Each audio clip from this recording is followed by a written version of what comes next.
ओम शांति। आज 5 जनवरी 2024 की ईश्वरीय महावाक्य सुनते हैं। आज बाबा मीठी लाइन में क्या कहते हैं कि मीठे बच्चे, बाप समान रूहानी टीचर बनो।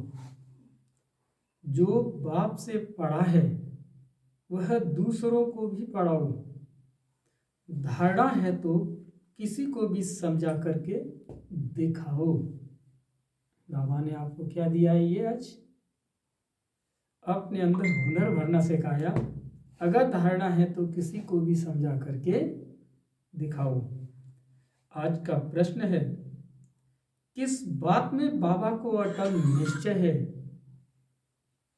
बच्चों को भी उसमें अटल बनना है। तो उत्तर है, बाबा को ड्रामा पर अटल निश्चय है।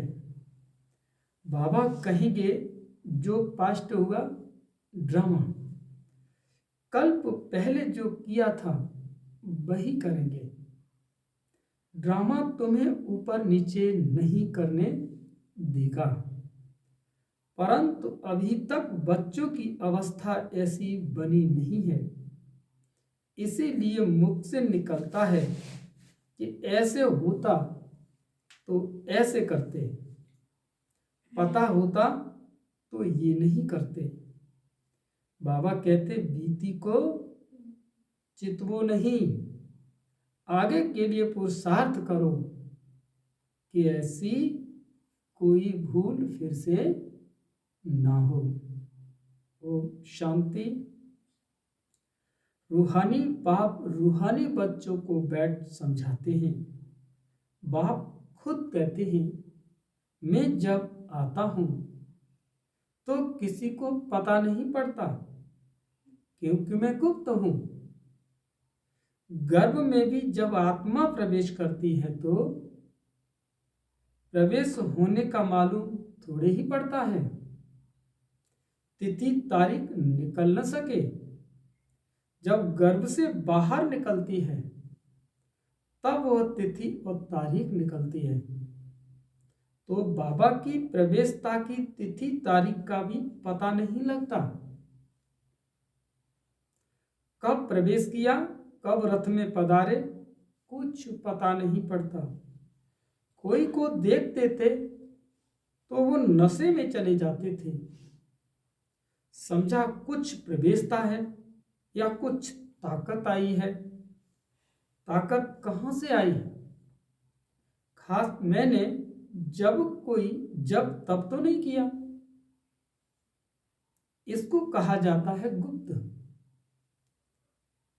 तिथि तारीख कुछ नहीं। सूक्ष्म वतन की भी स्थापना कब होती है यह कुछ नहीं कह सकते। मुख्य बात है मन मनाभव। बाप कहते हैं, आत्माओं, तुम मुझ अपने बाप को बुलाती हो कि आकर पतितों को पावन बनाओ, पावन दुनिया बनाओ। बाप समझाते हैं, ड्रामा प्लान अनुसार जब मुझे आना होता है तो चेंज जरूर होती है। सतयुग से लेकर जो कुछ पास हुआ सो फिर रिपीट करेंगे। सतयुग त्रेता फिर जरूर रिपीट करेंगे। सेकंड पास होता जाता है, संवत भी पास होता जाता है। कहते हैं सतयुग पास्ट हुआ, देखा तो नहीं। बाप ने समझाया है कि तुमने पास किया है। तुम ही पहले हमसे बिछड़े हो, तो इस पर गौर करना है कैसे हमने 84 जन्म लिए हैं, जो फिर हूब लेने पड़ेंगे।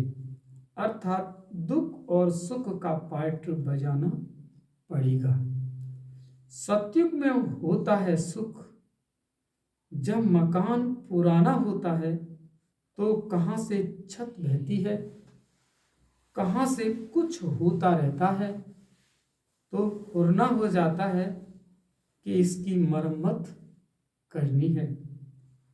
जब बहुत पुराना हो जाता है तो समझा जाता है कि ये मकान रहने लायक नहीं है।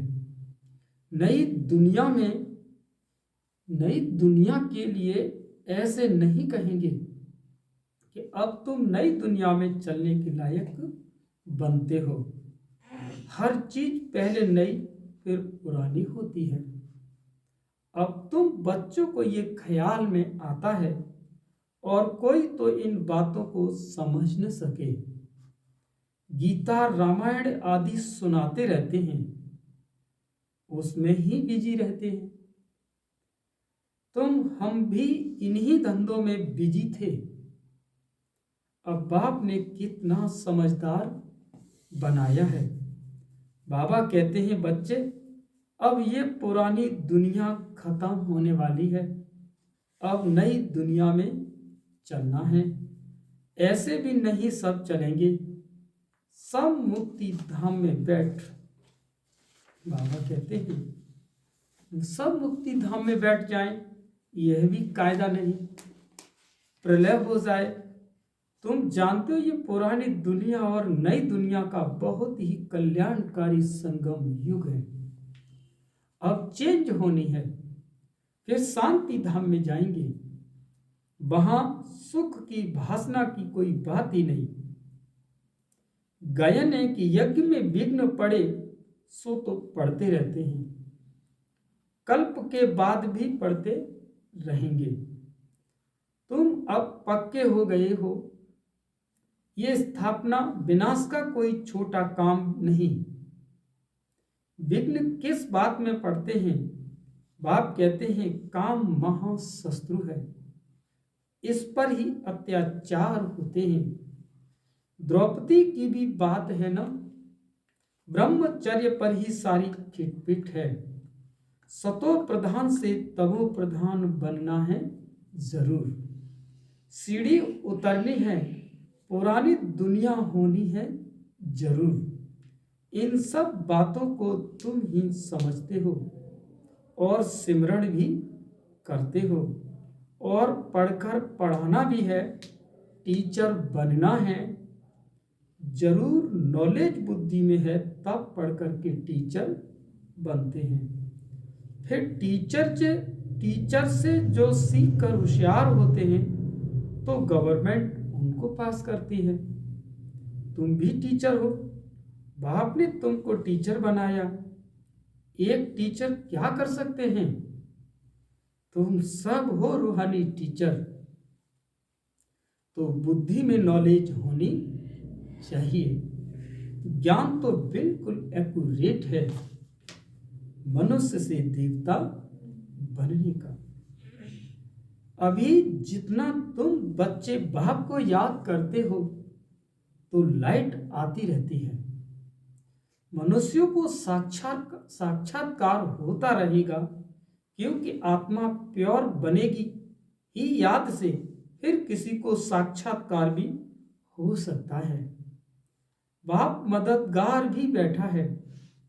बाप हमेशा बच्चों का मददगार है, पढ़ाई में नंबरवार है। हर एक अपनी बुद्धि से समझ सकते हैं कि मेरे में कितनी धारणा है। अगर धारणा है तो किसी को समझाकर दिखाओ। यह है धन। धन देते नहीं तो कोई मानेंगे भी नहीं कि इनके पास धन है। धन दान करेंगे तो महादानी कहेंगे। महारथी महावीर बात एक ही है, सब एक जैसे तो हो न सकें। तुम्हारे पास कितने आते हैं? एक एक से बैठ माथा मारना होता है क्या? वो लोग अखबार द्वारा बहुत बातें सुनते हैं तो बहुत चमकते हैं, फिर जब तुम्हारे पास आकर सुनते हैं तो कहते हैं कि हमने परमत पर क्या किया। यहां तो बहुत अच्छा है, एक एक को ठीक करने में मेहनत लगती है। यहां भी कितनी मेहनत लगी है। फिर भी कोई महारथी, कोई घुड़सवार, कोई प्यादा ये ड्रामा में पार्ट है, यह तो समझते हो। आखिर ये जीत तुम्हारी होनी है। जो कल्प पहले बने थे वही बनेंगे। पुरुषार्थ तो बच्चों को करना ही है। बाप राय देते हैं, समझाने की कोशिश करो। पहले तो सिर्फ बाबा के मंदिर में जाकर के सर्विस करो। तुम पूछ सकते हो ये कौन है, इस पर पानी क्यों चढ़ाते हैं। तुम अच्छी तरह जानते हो। कहते हैं गई टांडे पर और मालिक होकर बैठ गई। टांडे माना आग लेने, और मालिक होकर बैठ गई। ये दृष्टांत भी तुम्हारा ही है। तुम जाते हो जगाने के लिए, तुमको निमंत्रण देकर बुलाते हैं, तो ऐसा निमंत्रण आए तो खुशी होनी चाहिए। काशी आदि में बड़े बड़े टाइटल देते हैं। भक्ति में कितने ढेर मंदिर हैं। यह भी एक धंधा है। कोई अच्छी स्त्री देखी तो उनको गीता कंठ कराए आगे कर देते हैं। फिर जो कमाई होती है वो मिल जाती है कुछ भी नहीं। रिद्धि सिद्धि बहुत सीखते हैं। ऐसे स्थानों पर जाना चाहिए। तुम बच्चों को कभी शास्त्रार्थ नहीं करना चाहिए। तुमको तो जाकर बाप का परिचय देना है। मुक्ति, जीवन मुक्ति दाता एक है, उनकी महिमा करनी है।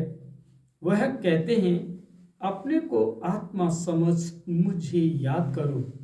बाकी मन मनाभव का अर्थ ये नहीं है कि गंगा में जाकर के स्नान करो। मामे कम का अर्थ है मुझ एक को याद करो। मैं प्रतिज्ञा करता हूं, मैं तुमको सब पापों से मुक्त करूंगा।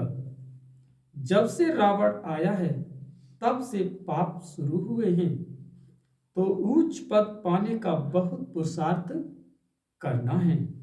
पोजीशन के लिए मनुष्य दिन रात माथा मारते हैं, ये भी पढ़ाई है। इसमें कोई किताब आदि उठाने की बात नहीं। 84 का चक्र तो बुद्धि में आ गया है, कोई बड़ी बात नहीं।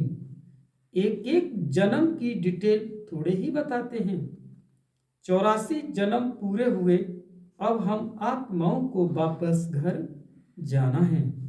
आत्मा जो पतित बनी है उनको पावन जरूर बनना है।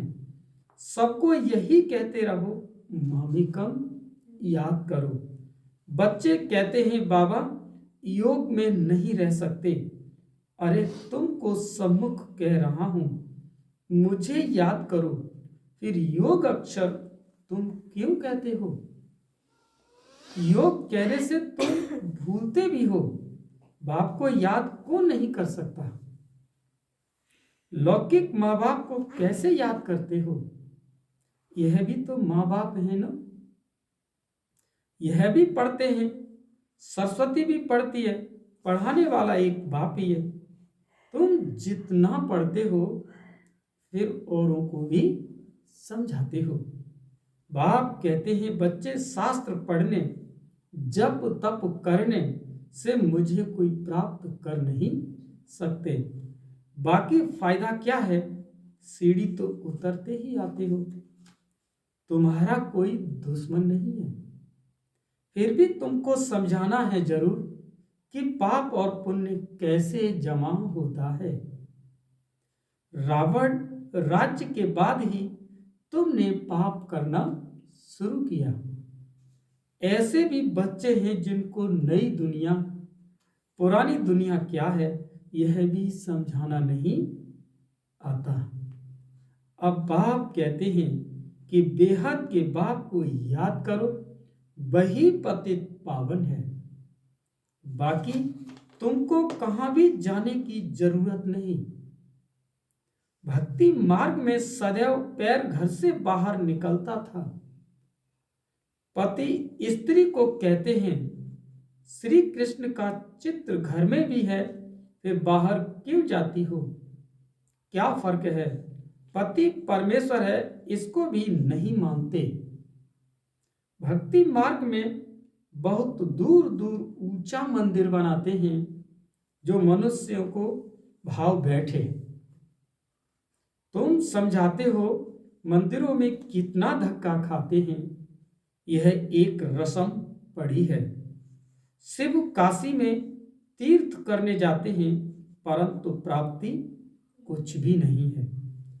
अब तुमको तो बाप की श्रीमत मिलती है, तुमको कहाँ भी जाना नहीं है। पतियों का पति परमेश्वर वास्तव में वह एक ही है, जिसको तुम्हारे पति काके मामे सब याद करते हैं। वह है पति परमेश्वर अथवा पिता परमेश्वर। वह तुमको कहते हैं मामे कम याद करो तो तुम्हारे विकर्म विनाश होंगे। तुम्हारी ज्योत अब जग रही है तो तुम्हारे से मनुष्यों को लाइट देखने में आती है। तो बच्चों का भी नाम बाला होना चाहिए। बाप बच्चों का नाम तो बाला करते हैं ना। सुदेश बच्ची समझाने में बड़ी तीखी है। देख लो बाबा नाम ले रहे हैं। पुरुषार्थ बहुत अच्छा किया है तो पुराने से भी आगे गई है। इसमें भी जास्ती पुरुषार्थ कर आगे चली जाएगी। सारा मदार पुरुषार्थ पर है।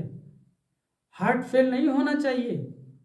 पिछाड़ी में आया तो सेकंड में जीवन मुक्ति पा सकते हैं। दिन प्रतिदिन ऐसे बहुत निकलते रहेंगे। ड्रामा में तुम्हारा विजय का पार्ट तो है ही, विघ्न भी पड़ने हैं और कोई सत्संगों में ऐसा विघ्न नहीं पड़ते। यहां विकारों पर हंगामा होता है। गायन भी अमृत छोड़ विष काहे को खाए। ज्ञान से एक देवी देवता धर्म की स्थापना हो जाती है। सतयुग में रावण राज्य हो न सके। समझानी कितनी साफ है। राम राज्य के बाजू में रावण राज्य भी दिखाया है। तुम टाइम भी दिखाते हो। ये है संगम। दुनिया बदल रही है। स्थापना, पालना, विनाश कराने वाला एक बाप है बहुत सहज, परंतु धारणा पूरी होती नहीं और सब बातें याद रहती हैं, बाकी ज्ञान और योग भूल जाता है। तुम ऊंचे ते ऊंच भगवान की संतान हो। दिन प्रतिदिन तुम सॉल्वेंट होते जाते हो।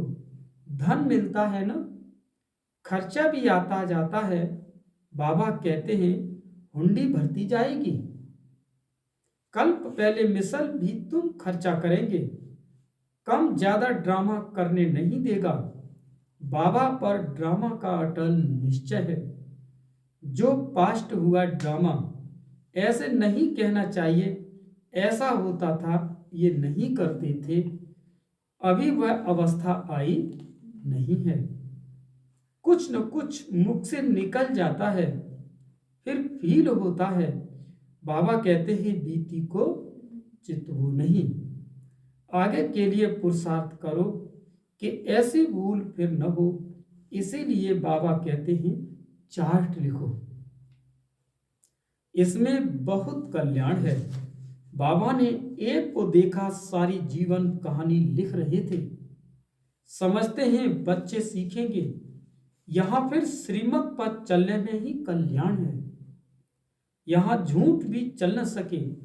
नारद का मिसाल, चार्ट से फायदा बहुत है। बाबा फरमान करते हैं तो बच्चों को फरमान पर चलना चाहिए। अच्छा, मीठे मीठे सिकी लदे बच्चों प्रति माता पिता बाप दादा का याद प्यार और गुड मॉर्निंग। रूहानी बाप की रूहानी बच्चों को नमस्ते। हम सभी रूहानी बच्चों की माता पिता बाप दादा को याद प्यार, गुड मॉर्निंग, नमस्ते नमस्ते नमस्ते। शुक्रिया बाबा, शुक्रिया। आप सुनते हैं धारणा के लिए मुख्य सार। पहला पॉइंट, ज्ञान धारण कर दूसरों को समझाना है। ज्ञान धन दान करके महादानी बनना है। किसी से भी शास्त्रार्थ न कर बाप का सत्य परिचय देना है। दूसरा, तुम्हें बीती बातों का चिंतन नहीं करना, ऐसा पुरुषार्थ करना है जो फिर कभी भूल न हो। अपना सच्चा सच्चा चार्ट रखना है। आज का वरदान है, योग द्वारा ऊंची स्थिति का अनुभव करने वाले डबल लाइट फरिश्ता भव। आप राजयोगी बच्चे योग में ऊंची स्थिति का अनुभव करते हो। हठ योगी फिर शरीर को ऊंचा उठाते हैं। आप कहां भी रहते ऊंची स्थिति में स्थित रहते हो। इसीलिए कहते योगी ऊंचा रहते हैं। आपके मन की स्थिति का स्थान ऊंचा है, क्योंकि डबल लाइट बन गए। वैसे भी कहा जाता है कि फरिश्तों के पांव धरनी पर नहीं होते। फरिश्ता अर्थात जिसका बुद्धि रूपी पांव धरती पर न हो, देहभान में न हो, पुरानी दुनिया से लगाव न हो, फर्श पर रहने वाले जो भी रिश्ते हैं उन सब में न्यारा और प्यारा रहने वाला हो, फरिश्ता कहलाता है। आज का स्लोगन है, अभी दुआओं के खाते को संपन्न बना लो तो आपके चित्रों द्वारा सबको अनेक जन्म दुआएं मिलती रहेंगी। अपनी अभी दुआओं के खाते को संपन्न बना लो तो आपके चित्र द्वारा सबको अनेक जन्म दुआएं मिलती रहेंगी। आज अव्यक्त स्थिति में बाबा ने क्या कहा है, ये जनवरी मास है, तपस्या के मास में बाबा ने आज क्या कहा है, कौन सी स्थिति का आपको अनुभव करना है कि अव्यक्त साइलेंस द्वारा डबल लाइट फरिश्ता स्थिति का अनुभव करो।